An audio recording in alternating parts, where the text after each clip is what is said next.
Day 2, National North American Conservation and Drainage Expo. They got to come up with a better acronym. I mean, I love these guys, but I'm just going to start calling it NACADE. NACADE 23? NACADE. You know, they didn't want to call it NACADE in the beginning. Like, they're like, whoa, that's not what but now they do call it that. It's like, might as well. It's not naked, it's NACADE. Be all right.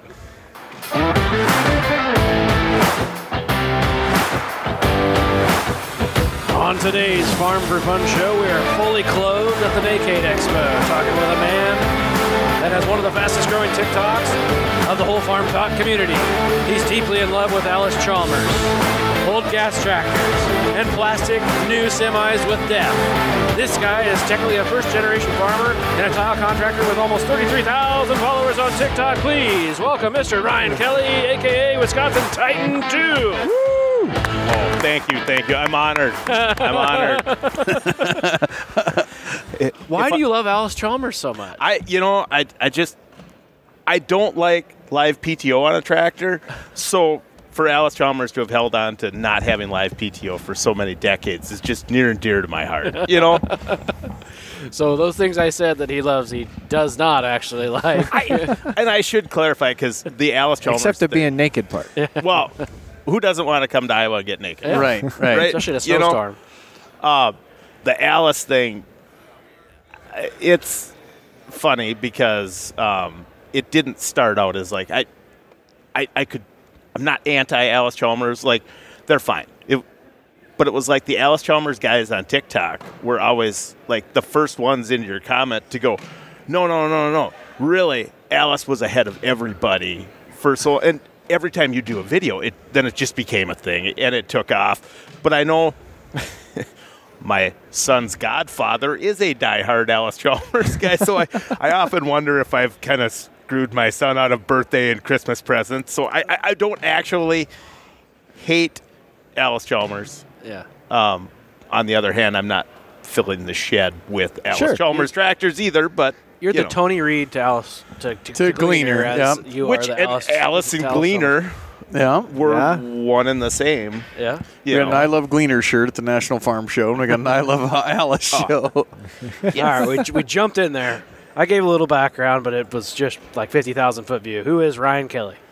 So I am a middle-aged guy that really loves farming and tractors specifically, and then I do some other stuff to maintain that, i.e.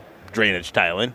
That was an offshoot of the farm along the way. But I'm in far western Wisconsin, close to the Mississippi River. We're about 16 miles by road from the Mississippi River, just southeast of the Minneapolis-St. Paul area.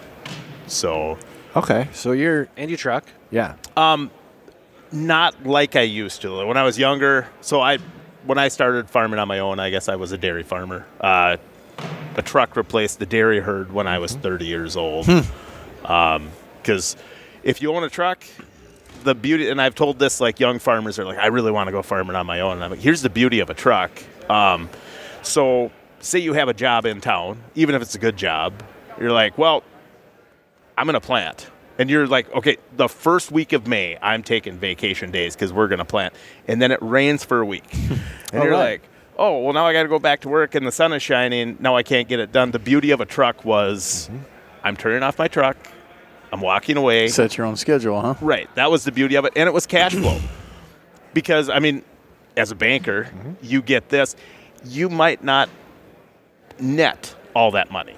But to have that cash flow gives you options, and, you hate to say rob Peter to pay Paul, because sometimes Paul robs Peter back and forth, but if you had that cash flow, it was one more option for you. Like, you could, sometimes in a rough year farming, you could end up with a good-sized hole. Your shovel's a little bigger when you're grossing more money than, say, a job in town. Sure. That was the beauty of that. And then as time went on, I think about 11 years ago, I started tiling, and the farm grew along the way. So trucking, I'll still do a little bit of trucking, like in the wintertime and stuff. If I have time in the summer, I'll do some. I do have a passion for old trucks. Yep. Now, define an old truck. Basically anything 80s and older. I love trucks like that. So I have put way too much effort into restoring a truck. You know, like they used to say about classic tractors. Say you could buy an old John Deere B for $800, and you could invest $3,000 in restoration parts and a ton of time into it and turn around and sell it for $2,000. So look, I only paid $800 for it, and I sold it for $2,000. I did that same thing like with old cab over semis. Cab over. And that caused some friction with my wife, so it was like I had to quit adopting old cab over semis, stuff like that, and just so. Yeah. So what got you into we're here at the Drainage Expo. What was it just a call that you needed it, or was it financial that you decided, hey, I can make money putting in drainage tile? Maybe a little bit of both. I grew up on a farm that had really good ground, like clay loam soils that drained well and hold water well. I was smarter than everybody else, so I was going to go on my own. So I'm first generation farm, but I'm not a first generation farmer. Like I'm a fifth generation of my family has farmed that I know of in the U.S. I mean, I don't know what they did in Ireland, but we've all been on our own farms because we're Irish. We just you can't get along. Yeah, and I love my folks, but like my dad and I, when we farmed together, we're not like lockstep. Okay, gotcha. Yep. So I bought my own farm, and I thought my dream farm.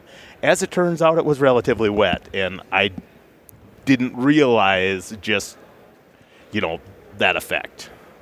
And originally, as a dairy farmer, the tile didn't come along right away when I bought the farm. You guys have had livestock. You're raising feed for your livestock. Mm-hmm. You're not marketing cash grain. So it was like, well, you would have a wet field, we'll seed it down into a hay, leave it, or it's delayed for planting. We'll just wait. We'll plant a corn silage crop there and take the corn silage off late. Yep. Well then, obviously the whole dynamic of agriculture changed probably along with the ethanol industry, which changed everything, and then cash grain became, a bigger deal. Right. Well then, suddenly when you see this yield difference from planting weeks later on a field, you're like, no, this all has to work. And then land values went up, et cetera. So economics changed tiling. That was the explosion of tiling, was just the economics of it. Because tiling's never been cheap. Right. And as we stare around this show, the equipment around here doesn't look cheap now. No. No. Yeah. No. And if you were pattern tiling an acre of ground and you could just turn around and buy another acre of ground years ago, you're like, well, I'll just buy another acre of ground rather than, But then, the ratio changed, and that's why there's been such a boom in tiling. Right. So was it just you trying to be cheap that you wanted to do it yourself to get your own machine, or did you actually want to go make money with it? So my original thought was, I'll do some for myself, and I thought, well, maybe I'll do a little bit for friends and neighbors to help offset the cost. And it didn't take long before it was, there was never any advertising or anything, that people just said, hey, can you tile for me? Because there wasn't a local drainage contractor at all. They were all traveling in. We're close enough to the border, so you'd have some Minnesota guys that would come over, but it wasn't super common, I guess. So there was that niche there for me.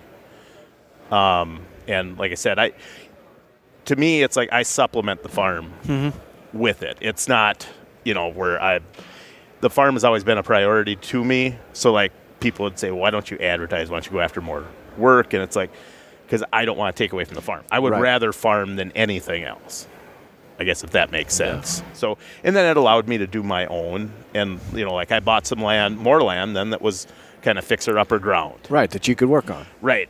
Just like your old trucks. Yep. Yep. And I like to do things for myself. Yeah. I'm kind of that mentality that was just, I can do this. Right. I can figure this out. On your farm, Dan, is it just you, or do you have some of your own kids involved in that? I'm working on getting the kids into it. So we'll see as time goes on. I mean, they'll ride in the tractor with me and stuff. I'm trying not to be – so we don't have livestock. Mm-hmm. But, like, if I was still dairy farming, I mean, dairy farm kids historically were thrown out in the barn early. It'd be like start feeding calves or something. Yeah. We don't have that. Like, I've had to walk beans. We all have. Yeah. And drag my daughter out there with me. Mm-hmm. And that's the involvement. But it's not like that livestock daily grind that kids can get into. So it's a little harder. On one hand, like equipment. I mean, I'm trying to think the first tractor I probably did field work was, a 2-cylinder John Deere or 656 International, something like that. And you could get hurt on those things. Say my 8225R is a way bigger tractor today. Sure. But they're way safer. Mm-hmm. So I think of the sketchy stuff we used to do, and they got to get just a little bit bigger, and then you can turn them loose. Oh, I did a ton of fender farming. Yeah. I mean, rode a lot on fenders, and then even got to the point to where we're talking John Deere 4000s and 4020s, where you had to grab the steering wheel, pull yourself up just to get the clutch put in. Yeah, and then every same reverse leverage, you pop off that clutch because you didn't have the the right muscle. So did that change? Like I even had my kid doing that with the older series, my 1979 tractor. Mm-hmm. He can hardly push in the clutch, but with a new one, he can press a button and pull the left-hand reverser. Left-hand reverser is a whole lot easier for him to operate. Our kids starting earlier, maybe. That goes way, way back. So, my grandpa was a John Deere guy. The reason he was a John Deere guy is great-grandpa went to buy his first tractor, and he wanted a Fordson. You ever heard of a Fordson? Yeah. They were cheap. That's why he wanted it. Uh-huh. It wasn't because he was a diehard, I'm going to be a Fordson guy. It was just like, well, this is cheap. Sure. And the John Deere dealer sold Fordson and Deere, and he said, I will not sell you that Fordson. Because he goes, you're not going to be the one driving it. He says, I know you're going to stick the kids on that tractor, and they are not big enough to be able to push in the clutch. And a Fordson tractor was so light that if they could get stuck, sometimes they would flip over backward rather than spin the wheels in the mud. Oh, wow. So he said this GP had a hand clutch.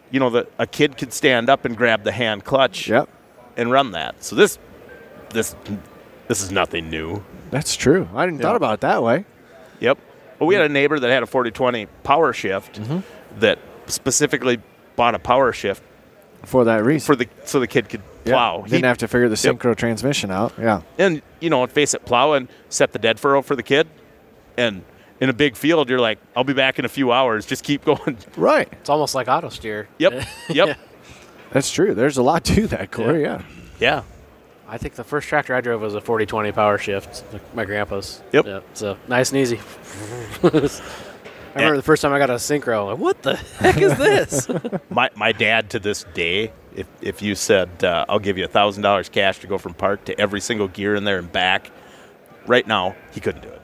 Oh, really? There's people that just have a mental block to the synchro. Yeah. It's like, and my dad's an international guy, so like, he's just more comfortable when there's just a lot of levers. One lever just doesn't make sense. Yeah. That does get confusing. Yeah. That old kick between non-road gear and 7th or 8th, and going down the road in that thing. 6th to 8th? Or Yeah. Well, that was handy, though, because a lot of times if you were pulling, say, a gravity box is full of corn up a hill, if you went one gear, you still weren't going to make it, where if you could grind her into 6th and get the clutch out in time, you might. Yeah. You might save it. Yep. Right. So that's kind of handy, actually. But you obviously know a lot about this because there's a passion not only for old trucks, but tractor. Your entire TikTok is based around, not entire, a lot of it is based around old tractors. Yes. Older tractors. I like trucks, but I mean, tractors are probably my favorite thing, much to the dismay of my wife. There's display cases of farm toys everywhere that really. So did you collect farm toys, or did you collect just the tractor itself, screw the farm toys, and buy the actual tractor? Oh, both. Both. There's.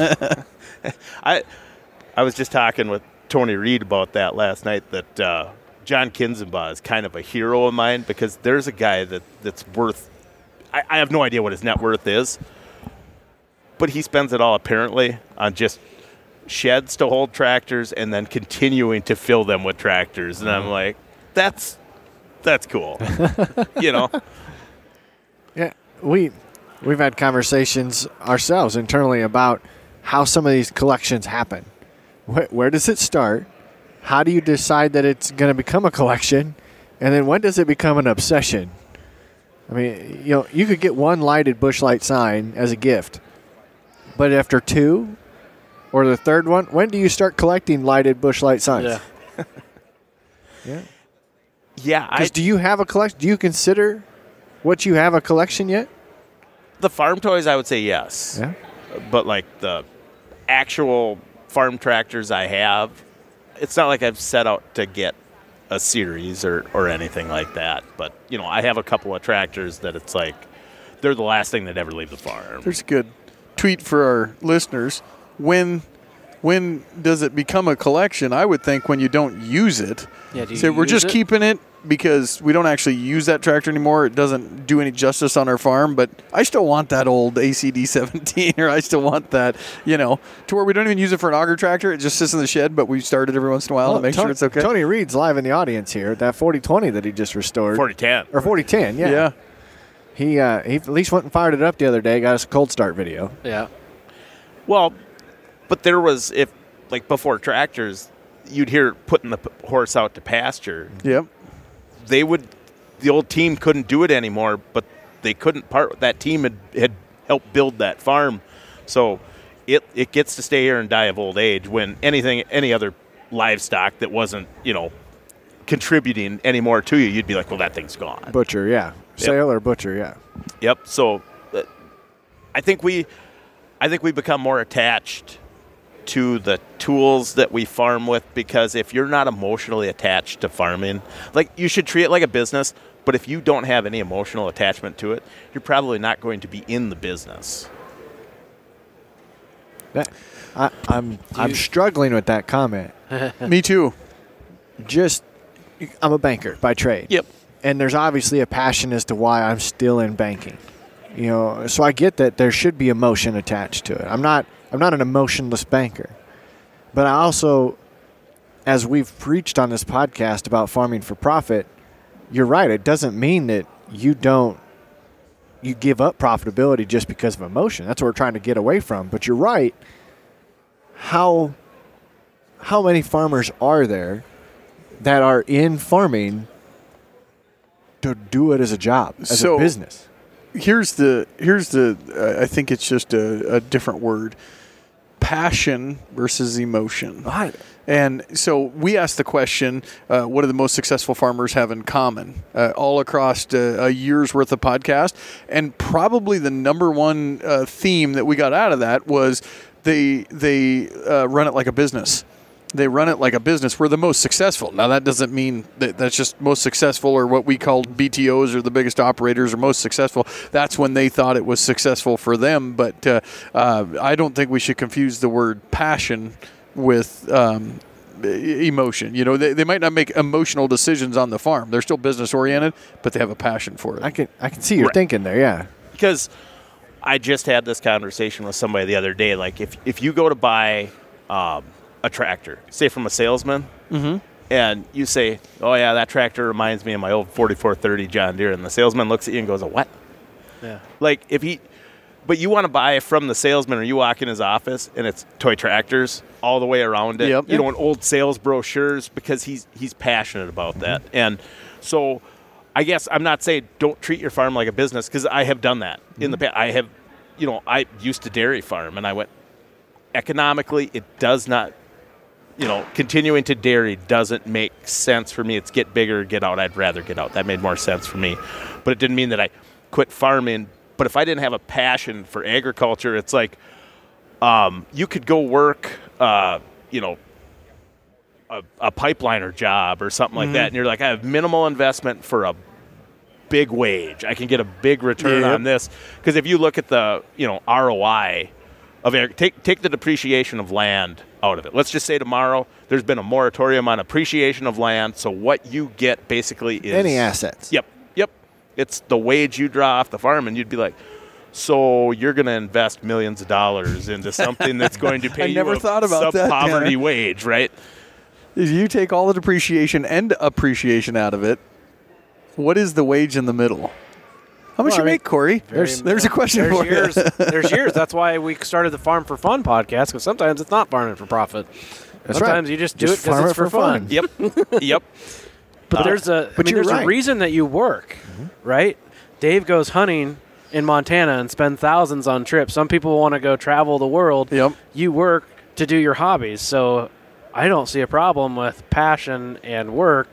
No. It just all gets intermingled. Because in the I've mix. even met people that have run their own businesses, electrical or plumbing or whichever it is, and get tired of, it's like that passion burns out, and then they go into a delivery worker job that pays a good wage, but is not completely mindless, but the level of mental engagement that they did have to what they're currently doing, and they're totally cool with it. I wonder if that changes with age of what you're passionate about. And the reason I bring that up is, as you know, as a firefighter, and when I first got into firefighting, it was like passion. Yeah, we fight what you fear, kick ass, take names type deal.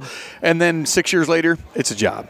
Like, yep, we're going to go to work again. And it turned more into a job later in life. And I had new firefighters come on that were all just, gung-ho, ready to rock and roll. And then I said that, and I kind of made one of the firefighters mad. They're like, no, this is all about the passion for firefighting. And I'm like, that'll change. Give it 15 years of waking up at 2 a.m, and you might think different. And he even came back probably about 7 years later and said, "Yep, I've backed off just a little bit." Now, farming might be the opposite of that. You might start for the job, but I think it might turn into the passion. Well, how many old farmers do you know that never retired? Like they just so maybe the farm got smaller, they slowed down, but I mean a lot of farmers say they want to die on the tractor seat. Yep. That's, and that's where that doesn't go. So that's the only thing in my life that has not, anything I've done, farming is the constant in it. And, for me, when I exited dairy, it wasn't like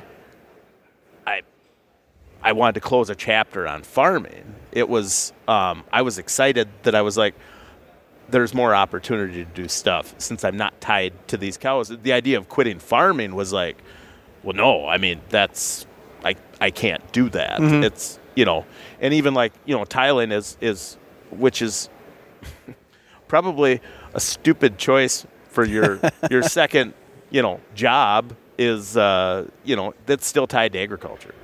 Yep. That was, so where trucking was important was say 2014, 2015, 2016, when commodity prices dropped. I'm not saying it was Depression era farming or anything like that, but we had spent accordingly to the boom years, so there's this lull in there. The general economy was quite healthy in those times, so trucking Still had freight to move. Right, so there was a nice, you could complement that where some of these, if you're a seed dealer and you're going to farm, farming's bad. Well, I can't imagine seed dealership is great at that time either. But because, I don't care about sports. I don't have hobbies. I mean, it's all farm stuff, 24/7. So then. Now, hold on. You like trucks. You like tractors. You like farming. You don't have any hobbies. How did you get into social media then? Is that your hobby? Probably. Okay. I suppose. Because I do, my TikToks, that's me. I geek out about tractor specs and that kind of stuff. So that is probably my hobby, I guess. Yeah. Is that why you did it? I mean, I just segued into that, but I'm assuming that's probably you just enjoy doing it as something different. Because I'm not a sports guy. I couldn't tell you what player that is, but I like social media. You go to every Iowa State football I was going to game. say you've got season tickets. Social aspect for season tickets. I couldn't tell you who the quarterback was. What? So you're there for just 100% personal gain. I am not personal social gains. relationships. Just relationships. Okay. I am there, and I like to tailgate with some of my friends that like to drink. So But you could drink beer at home. Yeah, you could. True. But not with your friends Not with that the like end- football. Not with not with your friends that like football. It'd get lonely. But the first year we had tickets on the 50-yard line, and they're like, "These are great tickets." I'm like, "These tickets, like, The bathroom is so far it's away so from far. you. Like Yeah. this is horrible." But then There's starving people like me that don't have season tickets that would probably like tickets like You that. could still go tailgate. We'll go watch the game. Yeah. I could stay out at the tailgate, and I'd probably be just fine. But no, that's why I figured social. I like the social side of it too, even with social media and doing stuff like just to interact with people across the country, and that's kind of your tailgate. Yeah, with common interest. Yeah. That's that's the kind of people you like to talk to. And actually, it was so I would listen to a lot of ag related podcasts. You guys and I know you had the AEI guys. Oh yeah. Their podcast series are all phenomenal. Every one of them. Just David's even just a good guy. Him and I email correspond on a frequent basis, probably once or twice a month, and he's just smart, and then too just very caring. Hey, your customers might want to know this, or here's some trends we're seeing. I mean, very intelligent, and for an economist, has a personality. Mm-hmm. yeah. I actually took some economics classes in college, and I never finished my 4-year degree, but I enjoyed ag economics because economics isn't math. It's not science. It's like there is a blend. And there's a history component. Yes, it is I always found economics fascinating. So their podcast series are all awesome. But I was stumbling on I'd caught up on every egg podcast, and I was Googling some stuff. And Tony and Nick's podcast, Straightforward Farming, came up, and it was farming of the 70s. And I assumed it was going to be, talking about the Great Russian Grain Robbery into 1980 or something like that, And then it was Nick and Tony just talking, and I'm like, well, that's exactly how you'd talk with your friends, And so then, and Tony would be like, yeah, this is growing corn in 20, and I'm like, who's growing corn in 2020? I'm like, I don't know this guy. So then found out he was on TikTok, and then I started watching some TikTok videos, and I'm like, well, I can talk about farming on TikTok. Yeah. Yeah. When we got on TikTok, who was your first follow? Ooh. I mean, I'm trying to think back to, we tell people all the time that it was 2019, the end of 2019 when I got on it. Can you just go to the We got to go all the way back. follow list? You'd have to. I mean, So I didn't get on until end of July or early August of 21. I was going to say, if you were after Straightforward Farming started, you're within the yeah. last 2 years. Mine was probably Scott. Yeah, D. oh Henry. yeah, year and a half maybe. Yeah. Because I would go back, and I'm trying to think. I know mine had to have been like a professional athlete. It was a thirst trap. Just admit it. You don't have It's definitely going to be a girl. It's probably going to be a girl. That's probably what drew us over. an Annika Sorensen or something like that. But you get in, you open the app. What's the first thing that pops up? You searched Growing Corn 2020. Right. Someone who just downloads it. I hadn't even thought about that till right now. Are you guys are you finding it? I'm looking, yeah. Oh, there were Tony. He wasn't the first one. Well, no, Tony was even after. I mean, because our TikTok journeys, like I said, Corey and I started in 2019, and The first two people I followed are not even on TikTok. There's user 547 something something. Jason Meadows was my first follow.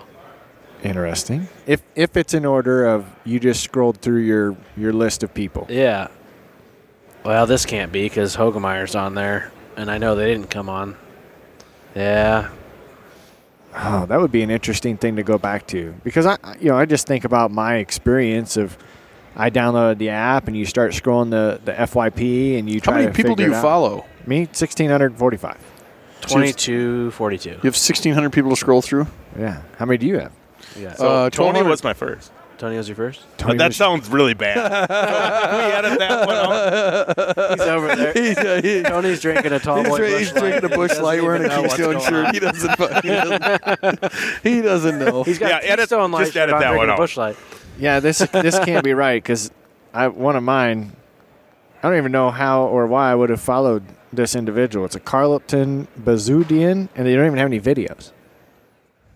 So I don't know how accurate this whole swipe to the bottom of the list thing is. It's good in thought. This on me, I do believe that's right. And then my wife was on TikTok. I don't even know who this is, but I for followed me. him. So I figured I what I'm better saying. follow her back, or and if my wife is listening, she is a thirst trap. So I always Ooh. Good. Well know. played. And what's her handle? That's the new, I happen to be on my phone. that's the new intro. Yep, there we go.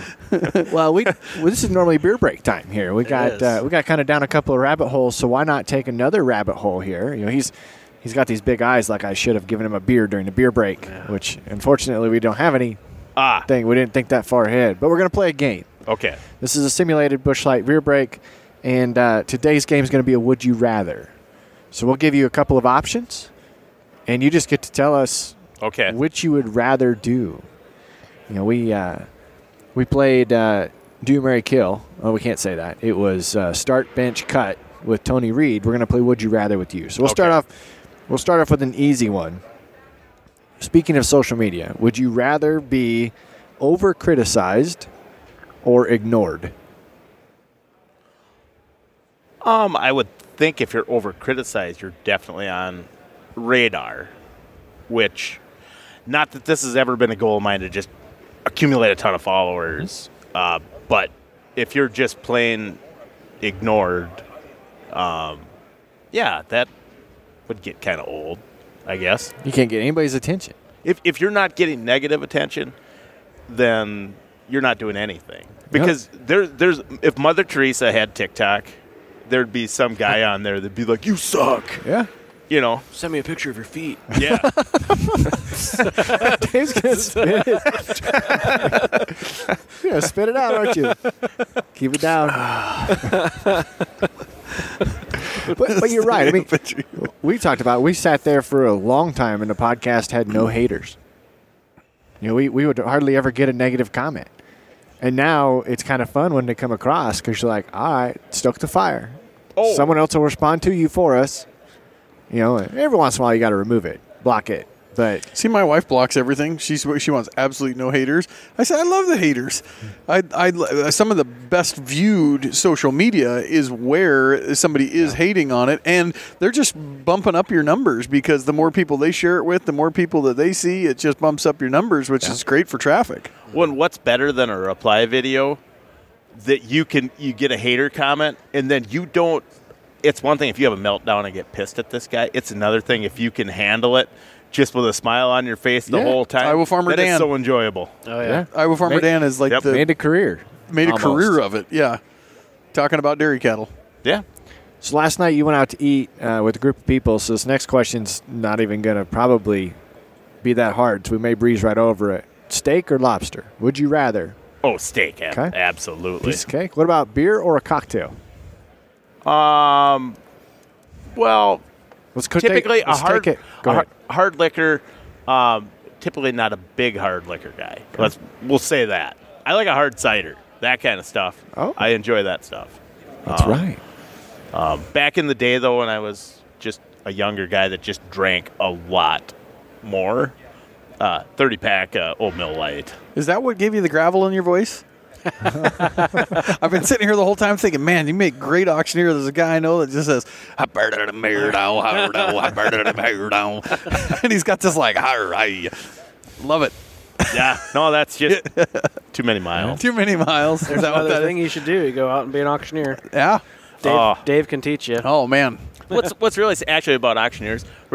I was just talking about this Ryan Rusnick. Yeah.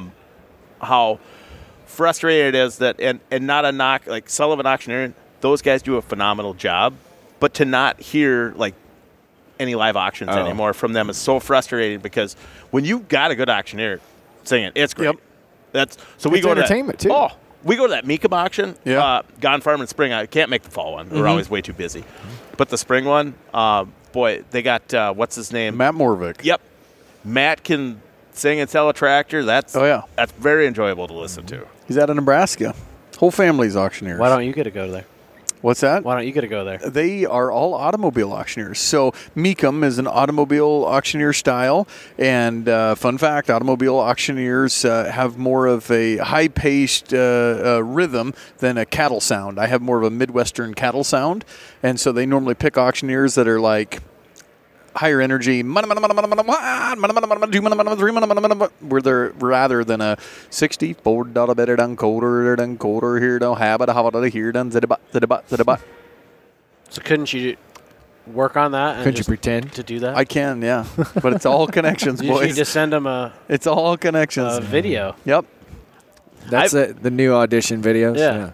I've never seen a Meekum car auction or Yep. like Barrett Jackson when they're advertised that they've ever drug out an old hay rack covered in junk boxes, Yep. taking They 50-cent bids. Yeah. But if it does, they're going to give you a call. Oh, then I got the call. A box of chains with no ends. Who'll give a quarter? Who give a quarter? 50. Give me a dollar. Give me a dollar. Slide in this bottle jack. No, bottle jack goes in with it. It goes with it. We need to add something with value to get it to where somebody will raise their hand. I was a little kid. My dad had to run out. He wanted a flat hay rack back for a kicker baler. So this takes back a long ways. And Dad's like, bid on that rack. And I was like 10 or 11 years old. I actually got to be the kid that bid on the kicker rack. And then what you don't get is when you take that rack home, if people haven't gotten their stuff off there, you get this hay rack full of Stuff. that you could have bought for a retail value of, I think, $2 and Right. 50 cents. Yeah. But yeah, boy, the accumulation of junk you could get with that. You'll sell the same stuff 10 times. That guy will take it home, put it in his shop, and then he'll pass, and you'll sell it for him, and then somebody else will buy it. The And pack rats that show up with crappy trailers and just drag stuff home with them. And we've helped Dave set up, too, to where he knows that if you do put that bottle jack in this box full of a bunch of other crap, somebody will bid $5 on the bottle jack, and they take the crap with them. Yep. I've been at a consignment sale where they're going down the line, and it was there was a bar right by the consignment sale. Somebody went and got a fresh, cold case of beer and put it up there, and it did bring over retail. Oh, yeah. Their Oh, investment was good. Yeah. So start doing that. Yeah. What happens if you buy something at an auction, like on a flat rack, and you're like, ah, shit, it's not good quality. I don't want it. They just walk away. Oh, it happens all the time. People just leave it. But you know their bidder number. You can't just like, Oh, they still got to pay for it. They still got to settle up. Pay for it. Yeah. Okay. So the clerk they is don't wanna still, take it. they just Then don't you want to just throw take it away? Yeah. I try to provide a garbage can a lot of mine because there's always, they wanted the bottle jack. They didn't want the rest of the crap, but I wanted them to carry it away and put it in the garbage can.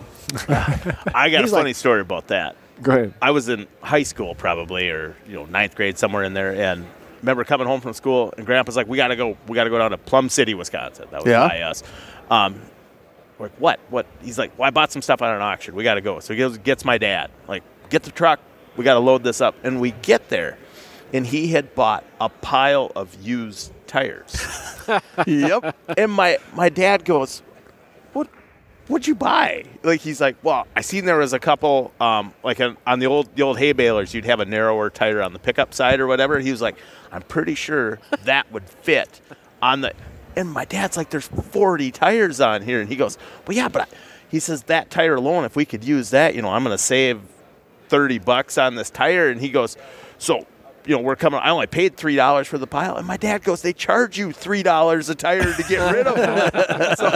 And Dad's like, "You grab the couple tires you want, and we're out of here." And he says, "No, they said we gotta take them all." And he's like, "They can bill me." Grab 3 tires you want.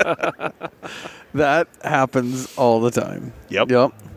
So how is back to social media for a second? How's that change your world? Is it still the same world, or is your life different? You're kind of, like Corey said in your intro, Hell, he got on a podcast. Fastest growing son of a buck out there. It's been strange from the standpoint to be like recognized, but good. Generally good. Having people in your area know exactly. Like when I'm doing a TikTok, I don't think thousands of people are watching this. I'm just like, well, I'm just doing this TikTok. And as it turns out, everybody in your area is watching. Yep. So when I'm talking among people, occasionally a swear word will fly or that. But I did consciously a while back go, I don't have to go out of my way, to be, to swear. Or if it happens, it happens, or something like that. But you think, well, there are, somebody's kids and stuff sees this. It's like, yeah, But it's been neat, like meeting Ryan, writing his successful farming articles about stuff like that, and wrote the forward one of the great John Deere books and stuff like that. Those are the really cool connections that, because like just having a ton of followers wasn't a goal, but like to get to meet Tony and Nick, that kind of stuff. It's to meet everybody. That's cool to me, It's a good point. When I make TikToks, I'm not making them for thousands. Usually there's one or two people in mind that I think are going to really enjoy this. And I just get so into doing it. My wife's the one that will say, "Oh, you're making a TikTok? Well, you can't do it here. Look what's behind you. It's the kitchen. It's got dishes on the counter." Or something. I don't even think, but you're right. There's people that watch that crap. And then they can come up to you and be like, "Oh, it's all you had pasta the other night for supper." It's amazing how many people watch the background. Because I've been building stuff in the shop, and they're like, "Hey, do you want to sell that whatever in the background?" I'm like, that wasn't even part of the picture. How many times did you have to watch that TikTok to pick out that hoist in the background? So I did that specifically on my knife a month deal. I had a bunch of big numbers on the whiteboard behind me, and it still flopped because TikTok doesn't like knives. Apparently. So we had a clock. You should do that whole thing with a banana and see if it gets all kinds of views. We had a clock. I would occasionally do a TikTok just sitting in the kitchen, and that clock had stopped years ago, but it's way up on top of this. I'm not going to mess with it. And the amount of people that must be OCD that would see that, and they're like, "Fix your clock." Well, maybe they think that you make it at the same time every day. I do. It's fun fact. I'm actually trapped in Groundhog's Day, so tomorrow this will reset.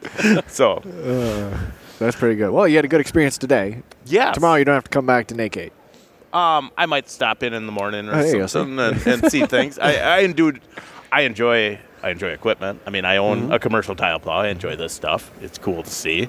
Yeah. What is your tile plow now? Should I say? You can say it. We're not sponsored by that. All right. A Wolf 250 plow that was it was updated in the 2000s, so they kind of changed. Is that a wheel machine? No, it's a track machine. It's a plow. Gotcha. They got one outside. Yep, sitting that's outside here. Yep. God, they just look like such beasts. When I went I started out with a tractor plow, and then I had a John Deere 8960 4-wheel drive that had triples on it and a diff lock with a 3-point, and you'd think, well, that is a really big tractor. And I always say, you take that is a John Deere 55 combine versus a 9770. No, I mean it's night and day. That was a game changer for me because when you're trying to farm and you're trying to tile, if it rains, you're like, well, I can't farm, well, I can't tile. So now with the commercial tile plow, I could drive, and that goes for any of these commercial tile plows. If it rains, I can put tile on the ground when I can't drive a 4-wheel drive pickup across the field. And that's a game changer because then you can work, accordingly. So is yours a plow, like straight plow, a V plow, or is it one of the bucket rotary? No, it's a plow. Okay. Yep. Yeah, because we were talking with my master pipe layer, Randy, and he was telling us a story. At least I think it was Randy. He was telling us a story that even with some of the machines now, you can plow after the frost is set in. Oh, yeah. And they were telling stories about huge chunks, maybe not ideal time to be doing it, but you still could. You couldn't pull through that with a 8960. No, there's a couple of years where early frost set in and you're like, this has to get done. And you're hooking tractor to tractor to tractor and you're not accomplishing anything except breaking a lot of log chains and log chains are dangerous. So I remember guys were like, get one of those big pull straps. I remember I bought this expensive pull strap. And I'm like, okay, this is a lot safer. And it lasted about 3 pulls with it. We had it just destroyed. It's supposed to be like cables or something. So I have I think it's a 1-inch cable on the Wolf. And then I'll loop that with half-inch transport quality chains. Like a half-inch chain is a big chain. And you'll double loop that. Because if you have to pull the tile plow, usually you're pulling with an excavator. For me, because an excavator will pull a lot. Like, say you ever have a wet fall and you bury something on the farm, if you know anybody with an excavator that can pull, because you could do such a steady pull. You can plant that machine and just pull with the stick, and that's typically what we would pull the tile plow with. Right. So it's not the tracks it's the stick giving you that extra. Yep. So I was just thinking a dozer would probably be good, but the stick probably. So do you charge people more if it's wet if it or gets stuck? if it's inopportune conditions? Do we say, yeah, we can come out and do it? It's just going to cost more. Generally, no, but I have had where it's a small job. Like if it's a small job, maybe, I'm going to put that off until it's an ideal time for me to go do it. And then I've had somebody say, no, I need this done. And I'm like, it's a small job. It's a disaster. It's expensive. And a lot of times the guys are like, that's fine. Yep. Because they want you to fix their disaster. Yep. Yep. So works for me. So you're gonna get a Buckeye now that you're here? It won't fit in the pickup. Won't fit in the Otherwise, I mean, if they had a show special, They got like a couple sometime- toys over there. They should be selling those toys. We should Yeah. have some toys up here on the table. Yeah. You That's should what talk we to missed. Ertl. Yeah. That was one of the biggest follows I got on TikTok. Was one day I got a notification Ertl was I think following you sent me a text that day. It's like, was Ertl like, just followed holy me. smokes. Yeah. Just like the real thing, only smaller. Yep, that was a biggie to me. Yeah. They should be hiring you for stuff, for influencer things. I hope I'm not an influencer because I don't know that anybody wants my influence. I hate to break it to you, but you're here and you're influencing. So It's interesting, the ones that you follow you're thinking, oh, okay, whatever. But in the auctioneer world, I got people that like, oh, he followed, that's interesting. So, and I'm thinking, well, yeah, I'm just friends with you or whatever. But yeah, so who, you talked about Ertl, but who else inspires you on TikTok? Tony Reed, you said. Any others? Yeah, I mean, like Tanner Talk is great. Obviously he's had a little hiatus, but he's great. I haven't seen him for a little while. Randy's. When Randy started following me back, I was like, wow, that's pretty cool. Even Zach Johnson. I mean, I don't want to name drop or anything. Yeah. I don't want to name drop or anything. No. Yeah. No, do it. Just boost our ratings. Oh, okay. Some robot's going to pick this podcast. Some up. robot, yeah. Zach Johnson, Millennial Farmer. Zach Farmer, Johnson, Larson Millennial Larson Farms. I enjoy it. Like Rob Sharkey doesn't do a ton, but I always enjoyed Rob's podcast and stuff. Rob's awesome. He's big. He's just not big on TikTok. Right. But growing also, yeah. Yeah. He's still one of those that, the first time he responded to a direct message of mine on Twitter, I about peed myself. And it's just amazing how, I'm not going to call him, you put him up as idols, but what do You kind of just did. I mean, I mean, When you said you peed yourself, I was going back to Yeah. our conversation No, where do you unzip your pants or do you unbutton your pants? And I was trying to think, That's a good one. Were you the unbutton your pants person or were you the unzip We your haven't pants asked that person? question. We haven't asked that one. When you go walk over to that bathroom over there and you got to take a pee in the urinal, do you unbuckle your belt and your top button and unzip, or do you just unzip? Well, I he's in suppose sweatpants. I'll just my Zubas. I just Zubas. I actually unbuckle my belt here, but like if I'm dressed like I'm working outside, like wintertime, like we've got long underwear, maybe you got insulated bibs or whatever. yeah. You're like the least amount of effort that I can put into this and They still. put a zipper on the pants for a reason. Just unzip and go. I don't have to undo his belt. I don't have to undo my button. I get that. During the winter, you get all long johns on Yeah. there. That's called pulling 2 through 4 season. Yes. Pulling 2 through 4. Now was that with your tape measure or your wife's tape measure you gave her? Hey, it was 6 inches. It was from Total. the same tape measure the meteorologist uses Yeah. when he's forecasting the weather. Yeah. Yep. No, wintertime, the least path of resistance, I Yep. guess is. So does your wife have a TikTok? You said she's a smoke remember? show? She does. You had to follow her back. I don't know if she'd want. She's pretty personal. No, you her don't put him OnlyFans. on here. Yeah, because I don't. Like She will it's end up- funny. She will like if somebody is like hating on me and she reads comments, like she'll go after Oh, yeah. people, which is kind of funny. I'm like, it's okay. It's okay. Hers are mostly TikToks of like our kids, and I'm funny with. People have seen my TikToks. You'll see Charlie a lot. Charlie, we have twins, young twins, and Charlie will be in stuff with me a lot. But like my girls, I'm pretty protective of. I'm hesitant like to do too much with the kids. Yeah. Yeah. Is just because Well, if Tanner puts one of his kids in his, it gets blocked. So. They throw me up in a community guidelines violation for child endangerment. I'm like, it's a freaking kid. Yeah, riding on a golf cart. Riding in a golf cart. If they would have had TikTok when I was a kid, my parents probably would have had a lot of community service violations. There's going to be a lot changed in the generations coming up with parents tracking their kids, and all that kind of stuff. It's like no one's going to be able to be a kid anymore. Yeah. Well, I did a video because just thinking about that, where I was at a wedding reception in the 80s as like a 7-year-old kid following my big cousins around at this wedding reception, and the groom drove a bright red Trans Am, like with the screaming chicken, on the hood and everything. And I'm standing with my big cousins. This is their new brother-in-law, and it's his wedding day, and he's like 2 fisting beers, like this, and he's like, "You guys want to go for a ride?" Yeah. And my parents had no idea where I was. Yeah. Sure. That's that was things that just don't happen today. Parents aren't just like, well, I don't know. And for the record, we were absolutely in an approved car seat. No. I'm sure there was a great, My parents once said you can ride in the back of a pickup if it has a topper. Yeah. Because that fiberglass can't roll out. Yeah. You'll be all right. I did that.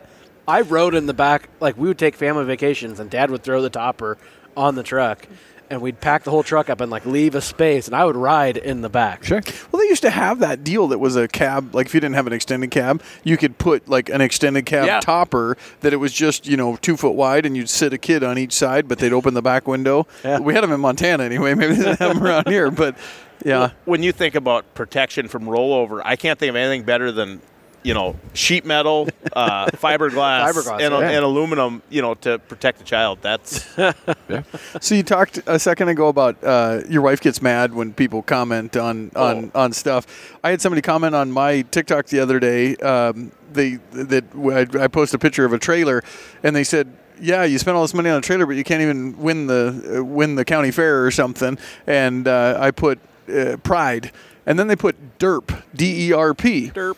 And I was like, "Oh, depreciation."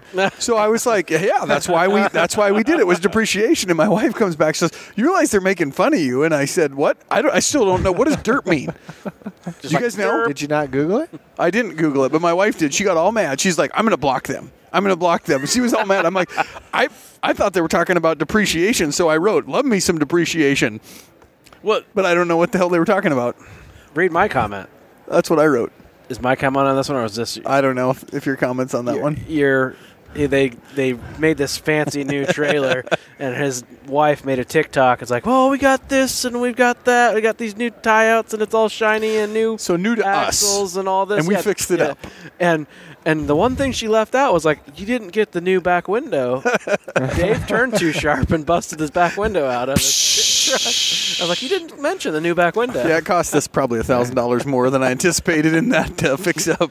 So That happens. derp is used as a substitute in speech regarded to meaningless or stupid, to comment stating that you are foolish or doing stupid actions. Love me some depreciation. Derp. Yeah. Yeah. Absolutely. That's why we got Emma, because she probably knows that. That's right. We probably could have not Googled it and just Hashtag texted derp. Emma. Yeah. I've accepted the fact that I am an older guy, and like when I went to go get a pop here, and they're like, so I pull out my money, I'm gonna pay for it, and it's like card only, and I'm just like, I hate this world, I had to call Corey the other day. I'm like, "Damn it, I need Twitter help." And I did. I was like, I'm like eating the bullet that he's going to make fun of me for being the old balls that doesn't know how to do something. Like, I need to know how to do this on Twitter right now. And you're the social media guy. And I am, you know but all the marketing and all I that. almost just like despise Twitter. Yeah. And so I don't like to learn anything about it You because just haven't harnessed it. I probably haven't. It's like me with Instagram. Are you on Yeah. Twitter? only to basically it's Arlen Suderman, Karen Braun. Oh, yeah. I check in basically every day, because if there is, flash sales, any kind of export report, ethanol production, I mean, they're posted right away. Yep. So that's, to me as a farm, that's beauty It's the of quickest social way media. to get news. Probably Absolutely. two good people we should have on the show sometime. We should catch up with them if they're down at National Farm Machinery Show. Well, Karen will probably be at Commodity Classic. For sure. Yeah. Karen, Do you think there's really good? an opportunity that we could make a social media platform just for farmers? Nope, already exists. There is one. Yep. AgFuse. AgFuse. Well, there also is like new Ag Talk. You know, Yeah. which is, I mean, that's just forums, but it's not. You know, Right. you're not doing videos. Some of the comments on there, the back and forth on the is just hilarious. On Yeah. New It's been a Ag long Talk. time since I've been on New Yeah. Ag Talk, but you can learn a lot. Whether it's true or not, you can learn a lot. Yes. Yeah. I got a There was some timeout. hesitation there. I got Yes. a timeout on there for a while. Which whatever. Unfortunately, being Irish, we don't necessarily So do you run guys away from Right. being argument. do you guys have a preference? I like when people comment rather than like. Like if you like, okay, whatever, you liked it. Not that big of a deal. So like now when I watch other people's stuff, I try to comment all the time. Even if it's like that's cool, that's awesome, that's sweet. You can say Nice like shirt. I like this, but instead I like to put Yeah. a Then comment. you're taking the time because, face it, there are people that will they won't even finish the video. They'll just hit like. Yeah. Yep. And even seems to me like I've had some videos that really take off, and it's like you'd think, well, it must be because of all the likes, but actually some of the videos that took off the most, like your ratio of views to likes was like Oh, right. 25-1 or something like Yeah. that, and it's like, and some people just don't take the time to do it. I but- don't. I'm guilty. I will pretty much like if your video comes up, but I'm just kind of scrolling and it's talking about something I'm not looking for or whatever. You're just I'm trying not- to support your friends. is what I you- like, Yep. but if I sit there around and watch the video, then I'll, even if it's just like an emoji, like Right. smiley face or thumbs up or whatever. Yeah, we should comment more. That's I've my brought- to all us listeners. I've brought up this before that my niece on her Instagram, I watched her scroll over her shoulder without me knowing it for a while, and she did. She would like every post. Scroll, like, Really? scroll, like, scroll. And I asked her, and she said, well, I want my friends to think that they're liked. And that was just her philosophy. As her followers, she wanted them to feel like they were appreciated. And so whether she actually watched or liked it at all, she was still hitting the heart. Well, and originally they were, I guess, protocol was if somebody followed you, you were supposed to follow them back. And after that, I ended that pretty quick because I'm like, yeah, Yeah. that's no good. So then I just went my For You page. Somebody would pop up on the For You page, and Yeah. if you enjoyed the video, that's what I would do. I'm the same way. Okay. Well, what are we at? Are we We're probably about, well, I'm pushing it? hungry. Pushing it? I'm I more am hungry hungry than too. anything else. What did we miss? What did we miss about old Ryan? I'm I'm a twin dad. I did say that, though. A twin dad, Yeah. Yep. Used to Yeah, pull twins. tractors. I did. Yeah. twin boys or twin girls or twin, One of each. One of each. And it's funny. You can say somebody would when they were first born, they'd be like, "So what are they?" You know, they'd say a boy and a girl, and they would still say, "Are they identical?" I'm like, I don't know if you've ever seen the anatomy differences between the two. Although nowadays, I suppose one could identify. Still Different, still so- not identical. No. Right. Well, but if Do I you need to point pull out that my out- Google definition of identical? Yeah. So yes, twins were a shock. Yeah, tractor pull. Used to NTPA tractor pull. That is a expensive game that I did all my own fabricating, wrenching kind Cool. of stuff but yeah, Yeah. that's So you got- a tough game. So you got all kinds of jobs. What are you gonna be when you grow up? Well, I know there's a funny go-to answer, but this is a family podcast, so we won't discuss that. No. It's a difficult question. What if we phrase it a little bit into our normal question that we end the shows with? yeah. So not Just a little necessarily more deep, though. What do you want to be when you grow up? The question's going to be, what does success look like to you? Oh, So think about that. Corey, we had a great time here at the North American Conservation and Drainage Expo. We got naked. We were down here at Naked. And this has been a good experience. First ever. Sounds like they're going to do it again. Enough of a success. I want to really thank all the partners that we have, sponsors. You catch those messages at the beginning. We'll have them down in the show note as well. But want to thank them for everything they do for us. So what does success look like to Ryan? to just continue to be able to farm. I want to live to see my grandkids born, and maybe I can pass on some of my passion for this to one if they want to. I don't want to force kids to farm, but if I can make it right until, old age, doing what I'm doing, but that's a win to me. Because I heard a funny story it wasn't even years ago, but there was an old farmer that he rented all his ground, didn't own any land. Machinery was junk. It was worn out, didn't have much for equity.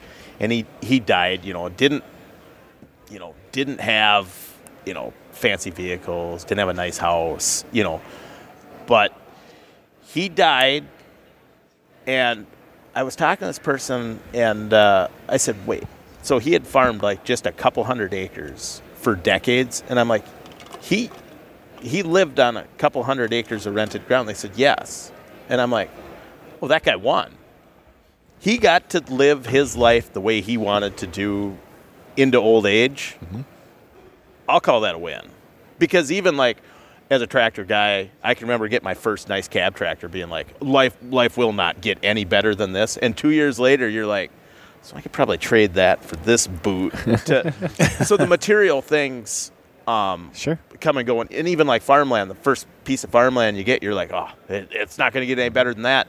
And then you're like, well, no, I got, enough equity in this for my down payment and this next piece. So even that's never going to be enough if you're into that. But if you can live your life the way you wanted to, and maybe not everybody think that you're a terrible person. Sure. Including your kids. Right. I don't want to be the old farmer that just worked all the time and the kids couldn't stand him either. So if I can live to see my grandkids grow and continue to be a farmer, that's a win. So you said you want to get to a point where you can show your grandkids your passion. Not necessarily force your passion upon them, but it's even showing them that it's exciting to have a passion. Whether their passion becomes dentistry and teeth, or their passion just the ability to demonstrate to somebody else that it's okay to be excited about something. I've said that. A friend of mine talk about that a lot, that we consider ourselves some of the luckiest people in the world. Because when I wake up in the morning and I check Karen Braun's Twitter, see what's going on with something, like I have a passion, I have a passion for my family too. But I have something that I am super into, that I have a drive, and we continue to build this. That's the cool thing about the farm is the farm isn't the same 2 years from now. It's you're continually building something, and not just economically, adding assets, but you're building this knowledge base that you have too is worth something, another crop. Always learning. Yep, and to me, right. I don't get bored with it. Yeah. So like if I was, say, just going to be, a guy that, put a bolt in this one piece for the rest of my life, and they could pay you 3 times, which actually way more than 3 times what I would make farming, because I pointed that out to my wife. I'm like, look at the tax returns here. Come on. Yeah. Like, it's not about the money. Right. So, right. yeah. I mean, to have that passion is a wonderful thing. How about this? So you're split off of your parents' farm and going to get your own farm. Would you handle, if your kids wanted to come back, wanted to farm, would you handle that transition differently? Oh, absolutely. And my parents, we should make sure this is in here so they don't, I'm not saying my parents, screwed me over, or it wasn't like that at all.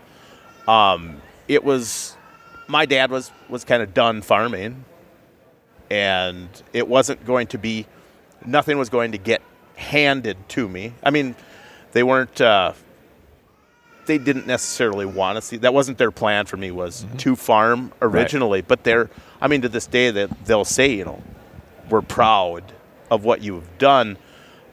So my kids, I guess, if my kids want to farm, I will do what I can to help them. But I also don't believe that it's like, I'm going to live in abject poverty so that you can farm, that's not fair either. They should have to work for it some too. Because how many times have you seen the kid that they just gave them the farm. This Right. is all yours, and they, I think that changed with, in the mid 2000s, because a friend of mine and I were from different towns, but we became really good friends because we both were 21-year-old kids that wanted to farm. And in 1999, when you said to somebody, they're like, well, what do you want to do? And I'm like, well, I just want to be a farmer. They looked at you like, well, there's something wrong with that guy. And then in the mid 2000s, suddenly it became more lucrative to be a farmer, or land values were like, oh, your family has a farm. Look at how wealthy you are. And it's like, so that, I think that dynamic changed. But if my kids are into it, I'd love to help them, because we'd all love to pass this legacy down. But if they don't, They got a nice so be asset. well, They and got then, nice assets when you die. well, that's I did a video the other day where I said, I don't want to be that old farmer that it's like at the funeral the kids are standing around going, boy, Dad worked his whole life for all this. Hey, check out my boat. Yeah. Yeah. I mean, I might as well spend it, right? Yeah. No, I won't. What farmer retires? It's fair. We've had this conversation a lot. This comes up over and over again. But Ryan, thanks for driving all the way to Des Moines, Oh, no problem. hanging out with us. It's always fun to do these in person. Yes. There's just an extra level of engagement. It's a really fun conversation. So thank you. Yes. No. Thanks for having me. Yeah. What do you say, Corey? Crack a bush light. You deserve it.